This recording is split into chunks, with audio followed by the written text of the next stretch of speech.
아멘. 함께 말씀 봅니다. 신약 성경 고린도전서 4장 1절에서 8절까지의 말씀입니다. 1절에서 8절까지의 말씀 제가 읽겠습니다.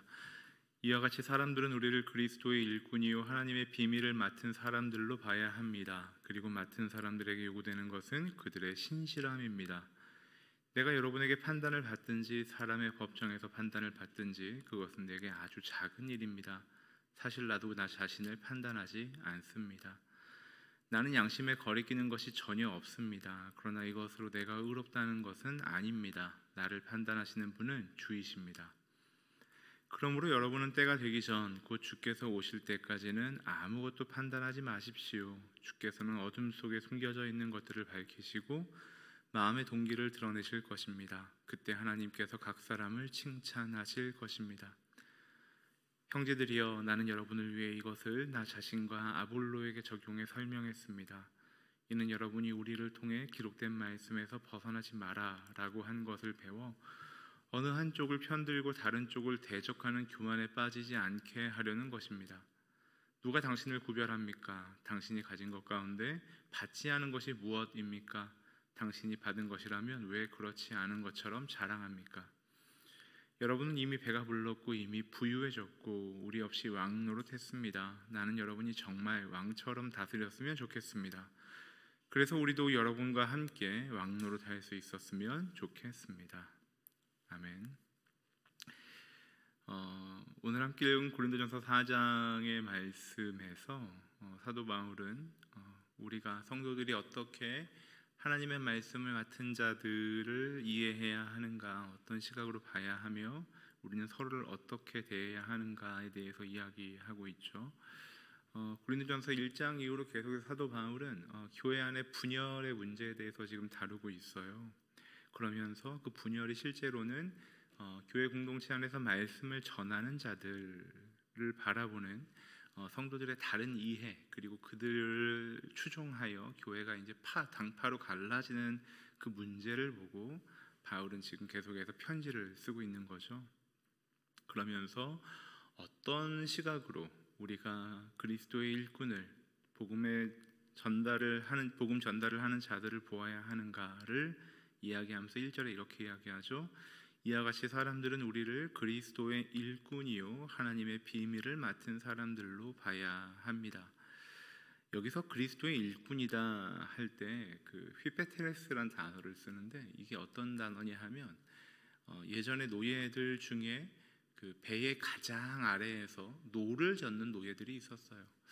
그러니까 노예나 종들 중에서도 가장 비천한 직업 이었죠. 한번 들어가면 죽을 때까지 나오지 못하는 경우가 대부분이었고 그 안에서 이제 과로사를 하거나 이제 음식이 부족해서 굶어 죽거나 그런 일로 그 일이 끝나는, 그러니까 가장 비천한 사람들, 가장 힘든 일을 하는 사람들을 이야기할 때 쓰는 종이란 단어를 쓸 때 오늘 그리스도의 일꾼이다라고 번역한 휘페테레스란 단어를 쓰거든요. 그러니까 사람들이 우리를 볼 때 그 우리라 함은 바울을 비롯한 복음을 전하는 자들을 볼 때 어떻게 봐야 하는가? 가장 낮은 자리에서 누구도 가려하지 않는 그 자리에서 가장 충성되게, 그리고 그 자리를 벗어나서는 안 되는 사람들로 보아야 한다라고 이야기하는 거예요. 실상 이 단어가 그 앞에 마태복음에 보면 관원을 이야기할 때도 이 휘페테레스를 쓰는 걸 보면 의미가 좀 이렇게 확장된 것으로 보여요. 그러니까 처음에는 가장 비천한 종을 이야기하는 단어였다가 나중에는 보편적으로 충성되게 일하는 사람으로 보았던 것 같아요. 그렇다면 바울은 고린도 교회 편지를 쓰면서 이렇게 말하는 거죠. 복음을 전하는 복음 증거자들을 볼 때 충성된 사람들로 봐라. 자기의 맡은 바 본분을 다하고 그 자리를 벗어나지 않고 그 일에 집중하는 사람으로 봐라 라고 이야기하는 거예요. 그러면서 또 한 가지의 단어를 쓰죠. 하나님의 비밀을 맡은 사람들로 봐야 합니다. 비밀을 맡은 사람들, 맡은 자. 이 맡은 사람이라고 말할 때 오이코노모스라는 단어를 쓰는데 우리가 많이 들었겠지만 오이코스라는 게 집이란 뜻이잖아요. 그래서 신약의 서신서를 보면 교회를 이야기할 때 에클레시아라는 단어와 이 오이코스, 집이란 단어를 번갈아 가면서 병행으로 사용하거든요. 이 집이란 단어 오이코스에서 나온 단어인데, 오이코노모스는 집에 있는 것을 관리하는 사람, 집에 있는 것을 담당하는 사람 그 뜻이에요. 그래서 관리인, 집사 혹은 뭐 영어로 표현하자면 매니저 이런 뜻이거든요. 하나님의 비밀을 맡은 사람들이라고 이야기하면서 하나님의 그 신비한 비밀, 이 비밀이란 단어도 한 가지 좀 짚고 넘어갈 게 있는데요. 비밀이라고 할 때 우리가 영어로 보통 이야기하면 비밀을 뭐 secret이나 뭐 mystery 이렇게 표현하죠. 근데 보통 secret 그러면 이렇게 감추어져 있는 비밀을 이야기할 때 secret이라고 표현하고요. mystery라고 할 때에는 드러나 있는데 이것이 무엇인지 알 수 없는 것들을 미스테리하다라고 이야기해요. 그 미스테리란 영어 단어가 무스테리온이란 단어에서 온 거예요. 여기서 말하는 비밀이란 뜻이죠. 하나님의 비밀, 하나님께서 구약에서 이미 다 말씀하셨고 예수 그리스도로 나타났지만 많은 사람들에게 드러나 있으나 감추어진 것 같은 그 비밀을 맡은 자, 그 이미 성경을 통해 드러나 있고 역사를 통해 증언되어 있는 비밀을 맡은 자, 그 말씀을 전하고 관리하도록 하나님이 부른 자로 대해라 라고 이야기해요. 그러니까 약간 다른, 그 등위가 다른 표현을 쓰고 있는 거죠. 가장 비천한 종을 이야기하는 단어를 썼다가 관리인, 매니저라는 단어를 사용해서 하나님의 복음을 전하는 자는 하나님 앞에 그렇게 죽도록 충성하는, 그 자리를 벗어날 수 없는 자임을 이야기함과 동시에 하나님께서 그 비밀을 맡긴 자로서의 존귀함도 이야기하고 있어요. 그러니까 이건 둘 다 무엇에 기인하는 거냐 하면 그를 그 자리에 두신 하나님, 그리고 그 복음을 전할 자로 택하신 하나님으로 인해 복음 전하는 자에게 권위와 자격이 생긴다, 그 얘기를 하고 있는 거예요. 그러니까 복음을 전하는 자의 자격, 권위는 그 사람에게서 기인하는 게 아닌 거죠. 2절에도 보면 그리고 맡은 사람들에게 요구되는 것은 그들의 신실함입니다 라고 이야기해요. 이게 개역개정에 보면 맡은 자에게 구할 것은 충성이다 라고 이야기하잖아요.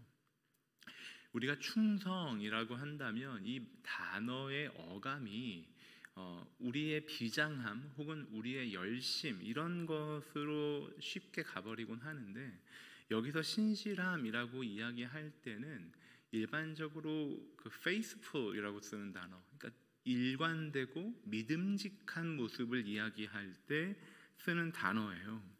그러니까 여기서 복음을 전하는 사람들, 하나님의 비밀을 맡은 사람에게 요구할 것은 그 일관되고 믿음직한 모습이다라고 이야기해요. 이 본문을 유진 피터슨 메시지 성경에 보면 이렇게 번역해 놓았거든요. 좋은 안내인이 갖추어야 할 덕목은 믿음직스러움과 정확한 지식입니다라고 이야기해요. 우리가 복음 전도자에게, 그리고 지금 이 땅을 살아가는 모든 성도들이 그 삶의 자리에 보내어진 복음 전도자로서 우리가 갖추어야 할 충성이 무엇인가? 바로 믿음직스러움과 정확한 지식이라는 거죠. 즉 우리의 행동 반경에서도 faithful한, 예측 가능한, 그리고 동일한 모습이, 유사한 모습이 반복되는, 저 사람은 이럴 거야 라고 기대했던 바가 그렇게 이루어지는 그 faithful한 모습이 우리의 삶의 행태에, 우리의 삶의 습관에 나타나야 하고, 또 하나는 우리가 전하는 바가, 우리가 전하는 말씀이 정확해야 한다는 거죠. 그 사람의 어떤 태도나 어떤 행태나 습관은 믿음직한데 그 사람이 전하는 말씀이 저게 정말 진짠가? 저게 사실을 전달하는 건가? 저 사람의 의견을 전달하는 건가? 저 사람의 독특한 해석을 일반화하고 있는 건가? 그렇게 의심하게 된다면, 믿을 수 없다면, 그리고 전하는 메시지를 온전히 그 안에 소화해내지 못했다면 우리는 그 사람을 신실하다, 믿을 수 있다라고 말할 수 없을 거예요. 그러니까 맡은 사람들에게 무엇을 요구해야 하는가? 그 전하는 자가, 그 하나님의 말씀을 맡은 자가 과연 하나님의 말씀을 정확하게 전하고 있는가? 그 말씀의 뜻이 하나님의 뜻대로, 그 역사 안에서 해석된 대로 온전하게 전하고 있는가를 보아야 한다는 거예요. 그리고 우리가 성도로서 우리 삶의 자리에 보내어진 자로서 우리는 우리 주변에 만나는 이들에게 우리 행실에 우리 습관의 일관됨, 성실함과 그리고 우리가 전하는 바의 확실함, 정확함을 우리가 확보해야 한다는 거죠. 우리가 하나님의 말씀 앞에 머물러야 하는 까닭이에요. 하나님의 말씀을 비단 묵상하고 암송할 뿐만 아니라 연구해야 하는 까닭이에요. 하나님의 말씀이 무엇을 의미하는지를 우리가 정확하게 알아야 할 필요가 있다. 맡은 자에게 그것을 요구해라 라고 말하는 거죠. 어떤 사회적인 배경이나 그 사람의 학벌이나 이런 것을 요구하라고 말하지 않아요. 저 사람이 사회에서 얼마나 유력한 사람이냐 이것을 요구하라고 말하지 않아요. 그 사람에게 요구할 것은, 하나님의 말씀의 전달자에게 요구할 것은 그가 신실하냐, 그가 믿음직스럽고 정확한 지식으로 정확한 말씀을 전달하고 있느냐를 요구하라고 바울은 이야기하는 거죠. 3절 말씀에 보면 내가 여러분에게 판단을 받든지 사람의 법정에서 판단을 받든지 그것은 내게 아주 작은 일입니다. 사실 나도 나 자신을 판단하지 않습니다. 그리고 5절 말씀에도 보면 그러므로 여러분은 때가 되기 전 곧 주께서 오실 때까지는 아무것도 판단하지 마십시오. 판단하지 말라라고 이야기해요. 판단하지 말라. 그렇다면 바울은 고린도서 편지를 통해서 우리 자신도 성찰하지 않고 타인도 전혀 판단하지 않고 그냥 어떤 가치 판단을 보류하고 지내라라고 이야기하는 걸까요? 그 말을 하는 건 아니죠. 바울이 그 고린도전서 6장 2절 이하의 말씀에 보면 여러분 성도들이 세상을 심판할 것을 알지 못합니까? 세상이 여러분에게 심판을 받을 것인데 여러분이 아주 사소한 사건 하나도 판단할 능력이 없겠습니까? 라고 이야기해요. 그러니까 우리의 정황, 우리의 관계 속에 나타나는 사건들, 그리고 우리 자신의 모습을 돌아봐야 한다라고 이야기해요. 그리고 고린도전서 11장 그 성찬에 대해서 바울이 쓴 글을 보면 우리 자신을 돌아본 이후에 예수 그리스도의 몸과 피를 받으라라고 이야기를 하죠. 그러니까 우리를 돌아보지 말라는 이야기는 아닌 것 같아요. 그럼 이건 무슨 뜻일까요? 여기서 말하는 판단하다라는 단어가 크리네데라는 단어를 쓰거든요. 근데 이제 크리노란 단어가 있어요. 판단하다, 조사하다 이런 뜻인데 그 앞에 부정어인 매를 붙여서 충분히 조사하지 않고 충분히 이해하지 않고 충분히 관찰하지 않고 우리의 직관으로 우리의 경험으로 저런 형태를 보이는 저런 모습을 보이는 사람이라면 저 사람은 저런 사람일 거야. 저 사람이 저 정도의 사회적 배경과 저 정도의 학력을 가지고 있다면 저 사람이 전하는 말씀이 무슨 하나님의 말씀으로 능력이 있겠어. 저 사람에게 저런 한두 가지 단점이 있다면 저 사람을 영원히 신뢰하지 않을 거야 라고 말하는 우리의 성급한 우리의 성마른 판단과 우리의 안목으로 사람을 바라보지 말란 뜻이에요. 하나님의 말씀을 전하는 자들을 대할 때도 그러지 말고 우리 성도들이 각자의 삶의 자리에 보내어진 하나님의 사도로서 살아갈 때 우리가 서로를 그렇게 성급하게 판단하지 말라는 거예요. 우리의 시각은 불완전하고요. 우리의 시각은 왜곡될 수 있어요. 가만히 생각해 보세요. 내가 그렇게 좋아하고 내가 그렇게 그분이 말씀을 전할 때마다 도전을 받고 은혜를 받고 변화를 경험하는 어떤 메신저의 그 말씀을 들을 때 또 다른 사람은 아무런 감동과 변화를 경험하지 못해요. 그런데 또 어떤 대상을 보면 난 저 목사님이 말씀을 전하는 거 정말 도무지 이해할 수 없어. 왜 말씀을 저렇게 전하지 싶은 그 말씀을 통해서 또 다른 어떤 사람은 그 존재의 변화를 경험하고 하나님 앞에 헌신하는 것들을 우리가 얼마든지 우리의 신앙생활에서 볼 수 있어요. 어떤 뜻인가요? 우리의 안목, 우리의 판단이라는 게 얼마나 불완전한지, 얼마나 부분적인지, 그리고 얼마나 왜곡될 수 있는지를 보여주는 거예요. 나의 판단이 한 존재를 가늠할 만한 폭과 깊이를 가지고 있다라고 생각하는 건 완전한 교만이에요. 우리는 알 수 없어요. 그래서 바울은 이야기하는 거예요. 사실 나도 나 자신을 판단하지 않습니다. 주께서 오실 때까지, 즉 마지막 심판의 때에 유일한 판단자로, 유일한 재판관으로 오시는 그리스도가 오실 때까지는 그 존재에 대해서 함부로 판단하지 말라는 거예요. 하나님이 심어 놓으신 가치가 우리 각 사람 안에 어떻게 꽃 피어가고 있는지 우리는 알지 못해요. 우리는 사실 과거도 잘 알지 못해요. 우리 자신의 과거가 어떤 의미였는지 나 자신의 과거조차 온전히 해석하지 못하는 우리예요. 게다가 우리 주변에 있는 타인들이 어떤 과거를 살아왔는지 우리는 사실 잘 알지 못해요. 가족이라 해도 그 사람이 어떻게 지내왔는지 그 사건들을 알고 있다고 해도 그 사건이 한 존재의 내면 속에 어떻게 해석되어서 어떤 경험과 어떤 해석을 가지고 왔는지 우린 잘 알지 못해요. 게다가 우리 주변에 있는 이웃들이 어떤 상황 속에 살아왔는지 우리는 잘 알지 못해요. 우리가 보고 있는 건 그저 현재의 사건이에요. 그 미래도 알지 못할 뿐 아니라 우리는 과거의 일들도 잘 알지 못하는 사람들이에요. 예전에 제가 모 선교단체에서 간사 생활을 할 때 그 지역의 지부장님과 대화를 할 때 이런 얘기를 들은 적이 있어요. 그분이 지하철을 타고 가는데 어떤 멀끔하게 정장을 차려입은 한 남자분과 그분의 아이들로 보이는 남자아이들 둘이 같이 탔는데 그 남자아이들이 지하철을 막 뛰어다니더래요. 소리를 지르면서 깔깔거리면서 막 뛰어다니더래요. 그래서 옆에 있던 사람이 그걸 보다가 아니 당신 아이로 보이는데 왜 저 아이들이 저렇게 공공장소에서 떠들고 무례하게 구는 걸 가만히 보고만 있냐고, 대체 애들을 왜 이렇게 키우는 거냐고 이렇게 말을 거들었대요. 그러자 그 정장을 입은 사람이 이런 말을 했다는 거예요. 그러게나 말입니다. 그러더래요. 그러게나 말입니다. 그러니까 그 말을 한 사람이 얼마나 뻘쭘하겠어요. 그리고 얼마나 무시당하는 기분이 들었겠어요. 그런데 그 뒤에 말을 이어가더래요. 오늘 저 아이들의 엄마를 장례를 치르고 돌아오는 길인데 저 아이들이 저러고 있으니 정말 어떻게 키워야 될지 모르겠다고 그렇게 말을 하더라는 거예요. 우리는 한 존재 안에 어떤 일이 어떻게 해석되고 어떻게 누적되어 왔는지를 잘 몰라요.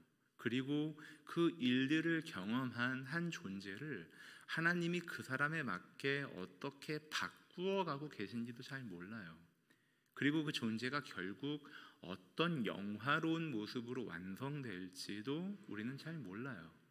그렇다면 우리는 무엇하지 말아야 할까요? 나 자신과 우리 주변에 있는 지체들을 함부로 판단하면 안 되는 거예요. 오직 저 사람이 하나님 앞에 신실함을 유지하고 하나님을 신뢰하고 하나님을 사랑하고 그 자리에 머물러 있는 존재인가, 우린 그것만 볼 수 있는 사람들인 거죠.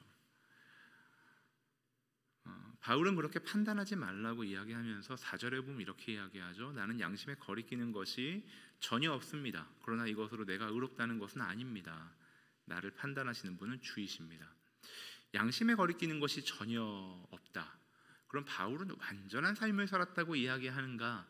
그건 아닌 것 같아요. 디모데전서 1장 15절에 보면 바울이 그러거든요. 내가 죄인 중에 괴수다. 내가 죄인 중에 가장 악한 사람이다 라고 이야기를 하고요. 또 로마서 7장에 보면 원치 않는 죄를 행한다. 내가 공고한 사람이다 라고 말할 정도로 바울은 자신의 삶이 얼마나 그 죄 안에 묶여 있는지를 알고 있었던 사람이에요. 그런데 바울이 여기서 거리끼는 것이 없다 라고 말하는 건 아마도 그의 사도직을 수행하는 데 있어서 거리끼는 것이 없다고 말한 것이 아닌가 싶어요. 데살로니가전서 2장 3절을 보면 우리의 권면은 잘못된 생각이나 불순한 동기에서 비롯된 것이 아니며 속임수에서 비롯된 것도 아닙니다. 즉 바울이 말씀을 전할 때 불순한 동기나 속임수로 전하지 않았다. 내가 너희들을 무엇인가 이익을 취하기 위해 조종하거나 무엇인가 나에게 좋게 하기 위해 말을 꾸미지 않았다라고 말하는 거예요. 2장 5절에도 보면 여러분도 알다시피 우리는 어느 때든지 아부하는 말을 하거나 탐심의 탈을 쓴 적이 없습니다. 하나님이 증인이 되십니다. 그러니까 하나님이 증인이 되신다라고 말을 할 정도로 바울은 성도들의 귀에 좋게 들리는 말을 하지 않았다는 거예요.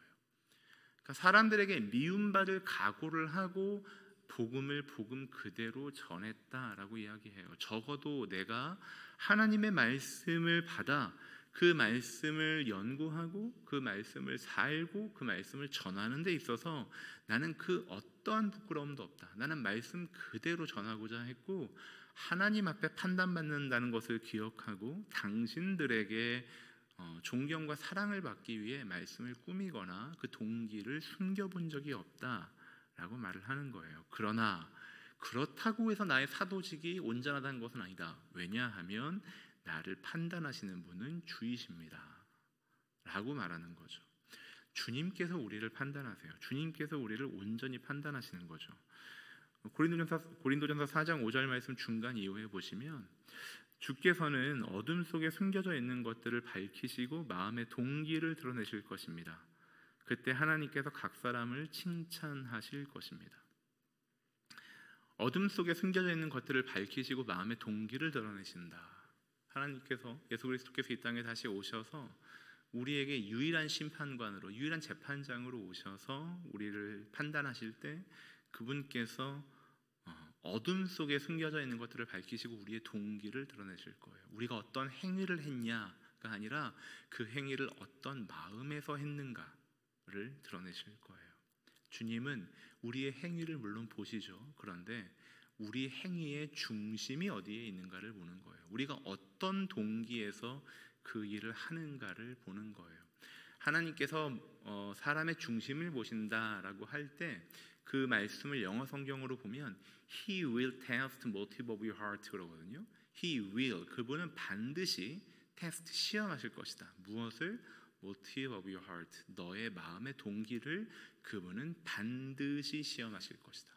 우리가 무엇 때문에 오늘 우리의 삶에 이러한 선택들을 하고 있는지를 하나님은 반드시 시험하실 거라고 해요. 이게 무슨 의미냐면 이런 거예요. 동기와 행동이 다른 것은 끔찍한 거예요. 그게 관계가 가까울수록 더 그래요. 남들이 그냥 별다른 반가운 마음 없이 그냥 웃으면서 반갑게 인사하는 것, 뭐 그럴 수 있어요. 우리가 얼마든지 그런 일들을 경험하고 우리도 그런 일들을 하잖아요. 그런데 정말 끔찍한 건 뭐냐 하면 우리의 가족이, 우리의 연인들이 나에게 대할 때 동기와 다른, 자기의 마음속에 있는 것과 나타나는 바가 다른 것이 우리에게 얼마나 끔찍한 경험인지 몰라요. 자기 자신에게 좋은 것을 선택하면서 마치 상대방을 위해 나를 대할 때 나에게 좋은 것처럼 이야기하는 것, 그것처럼 끔찍한 게 없어요. 사람을 대할 때 동기를 숨기고 행동을 꾸미는 것처럼 끔찍한 것이 없어요.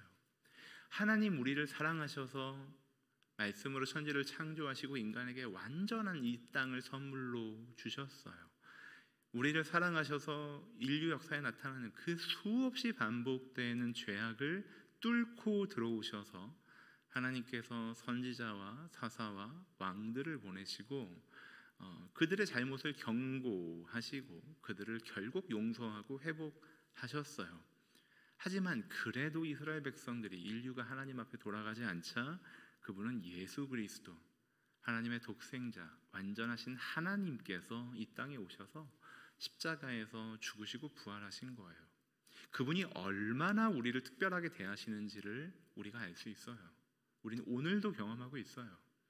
그렇다면 우리가 하나님 앞에 우리의 삶을 살 때 우리가 우리의 동기를, 그것도 우리의 마음속까지 다 감찰하시는 분 앞에서 우리가 우리의 시간을 드리는 것, 우리의 재정을 드리는 것, 우리가 헌신하는 것, 그 모든 우리의 행위들을, 그 동기를 숨기고 하나님은 인식조차도 못한 채 그저 사람들 보기에, 사람들이 칭찬할 만한 모습으로 살아가고 있다면 우리를 사랑하시는 하나님께 그것만큼 끔찍한 것이 어디 있겠으며, 우리를 그토록 사랑하시고 우리의 중심을 다 관통해서 감찰하시는 분 앞에 우리에게 그것만큼 부끄러운 게 또 어디 있을까요?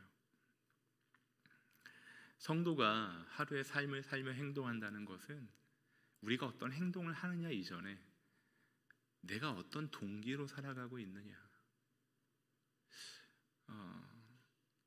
우리가 사실 우리의 삶 전체에서 완전하게 동기를 다 드러내고 완전하게 정직하다 불가능할 것 같아요.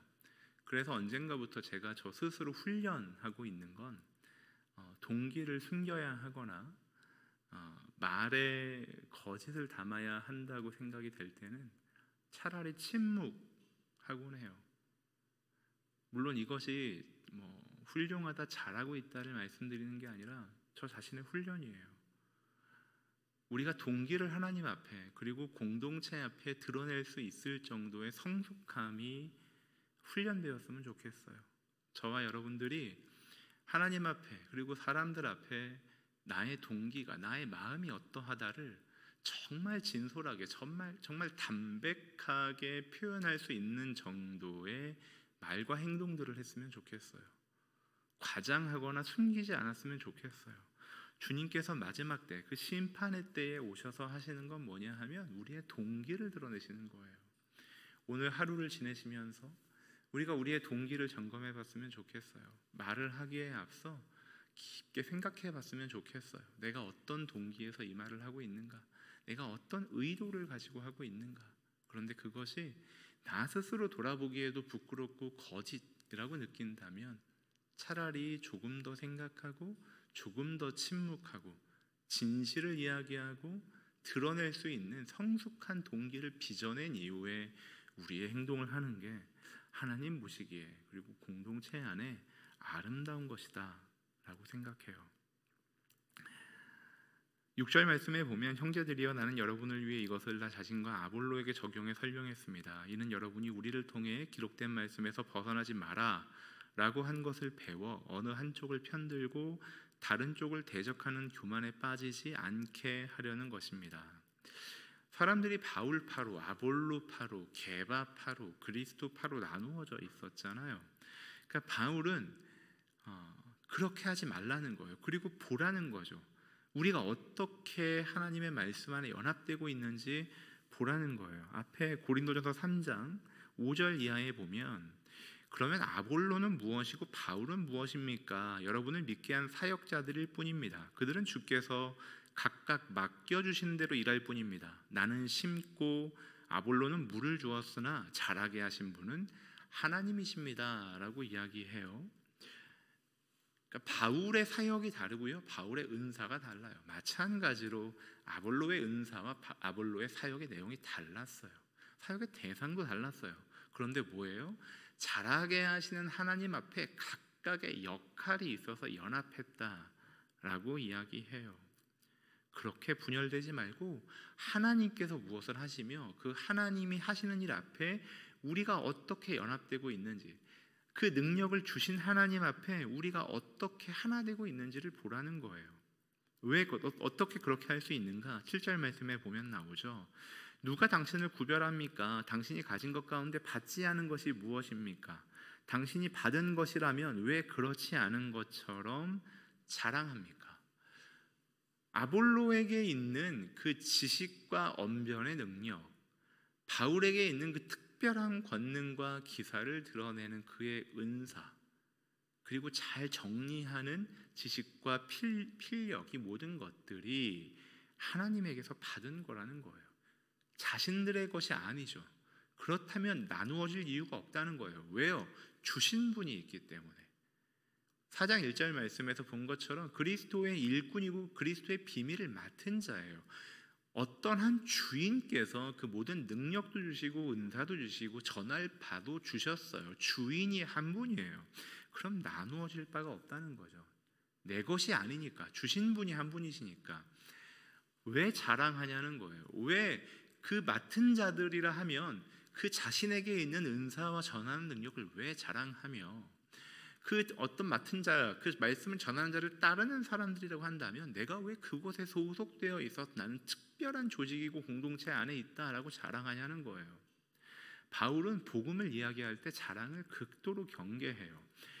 에베소서 2장 8절 9절 말씀에 보면 그런즉 그 은혜를 인하여 믿음으로 말미암아 구원을 얻었나니 이것이 너희에게서 난 것이 아니요 하나님의 선물이라. 그리고 9절에 보면 행위에서 난 것이 아니니 이는 누구든지 자랑하지 못하게 하려 함이라 라고 하거든요. 그러니까 은혜와 자랑을 극명하게 대조시키고 있죠. 우리가 하나님 앞에 은혜로 받았다, 그분의 선물로 받았다라고 하면 우리에게 자랑이 사라지는 거예요. 우리에게 자랑이 사라지면 그 은혜를 주신 분 안에 하나가 될 수 있는 거죠. 우리가 오늘 생각해야 하는 건 하나님께서 주신 은혜로 우리가 그리스도의 자녀가 되었고, 하나님께서 은혜로 공동체를 풍성하게 하기 위해 우리에게 은사를 주셨고, 그리고 그분께서 마지막 때에 오셔서 우리의 동기를 살피시고 모든 어두운 것들을 드러내실 거예요. 오늘 우리가 살아가는 건 우리 주변에 있는 누군가와 비교해서 상대적으로 우위를 점하고 그 사람들에게 보여지고 판단받는 게 아니라 하나님께서 우리의 중심을 보시는데 그분에게 우리가 반드시 판단받는 날이 오며 그분께서 우리를 의롭다 하실 그날까지 우리의 하루를 하나님 앞에 진실되게 살도록 씨름하는 그 명예로운 현실에 우리가 묶여 있음을 기억하는 거예요. 바라기는 여러분들이 말씀을 전하는 자들을 볼 때, 그리고 우리가 우리 스스로를 볼 때에도 우리 스스로에게 구할 것은 충성인 것을, 신실함, 일관된 태도와 정확한 이해라는 것을 기억하셔서 마지막 때에 우리의 동기를 밝히시고 드러내실 하나님 앞에 칭찬받는 그 자리까지 함께 더불어 이 한 날 한 날을 쌓아가며 살아가시는 저와 여러분들이 되셨으면 좋겠습니다. 함께 기도할까요? 맡은 자에게 구할 것은 신실함이다 라고 했습니다. 우리에게 그 신실함이 회복되도록 함께 기도합시다.